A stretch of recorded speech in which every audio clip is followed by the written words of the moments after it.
ఆధ్వర్యంలో టీడీపీ ఆవిర్భావ వేడుకలు జరిగాయి. వర్మ స్వర్గీయ ఎన్టీఆర్ విగ్రహాన్ని ఆవిష్కరించి నివాళులర్పించారు. చంద్రబాబు నాయకత్వంలో సూపర్ 6 పథకాలు అర్హులందరికీ అందుతున్నాయని వర్మ చెప్పారు.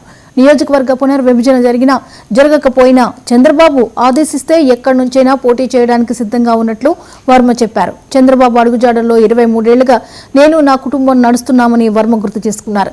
పదవి ఉన్నా లేకపోయినా పిఠాపురం నియోజకవర్గ ప్రజల కష్టాల్లో ఉంటానని వర్మ గుర్తు చేశారు.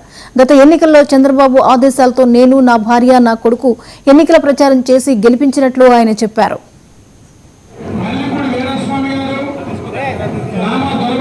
23 సంవత్సరాల నుంచి చంద్రబాబు నాయుడు గారు ఎలాగ ప్రయాణం చేయమంటే అలా చేశారు. లోకేష్ గారు ఎలా ప్రయాణం చేయమంటే అలా చేశాం. పార్టీ నిర్ణయించే విధంగా వర్మ పనిచేస్తాడు. నాకు పదవున్నా లేకపోయినా ప్రజల కష్టాల్లో నిరంతరం వర్మ ఉంటాడు. పార్టీ ఇచ్చిన విధి విధానాలతో వర్మకు ముందడుగు వేస్తాడని చెప్పి తెలియజేస్తాడు. గతంలో ఎలక్షన్కి తిరగడానికి కారణం చంద్రబాబు నాయుడు గారు ఆదేశాలు. అటు నా భార్యకి కానీ, నాకు కానీ, నా కుమారుడికి కానీ అందరం మనం గెలిపించాలి, మనందరం వెళ్ళాలి. కూటమి ప్రభుత్వం ఇది. కూటమి అంటే మిగిలిన చోట్ల కూడా వాళ్ళు సహకరిస్తున్నారు, మనం సహకరించవలసిన బాధ్యత ఉంది. అన్నిటికంటే ముఖ్యంగా ఆయన మనల్ని నమ్మి వచ్చారు కాబట్టి మనందరం సహకరించాలన్న ఆయన యొక్క ఆదేశాలతో కుటుంబం అంతా పనిచేస్తాం. మా కార్యక్రమం మేము పూర్తి చేస్తాం.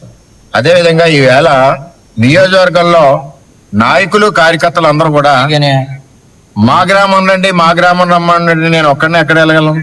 54 గ్రామాలు, 50 వార్డులు. అందువలన మరి అటు నా శ్రీమతి తిరిగింది, అటు నా కొడుకు తిరిగాడు, ఇటు నేను తిరిగాను. మొత్తం అందరం కలిసి 44 గ్రామాలు తిరిగాం. దగ్గర 26 వార్డులు తిరిగాం.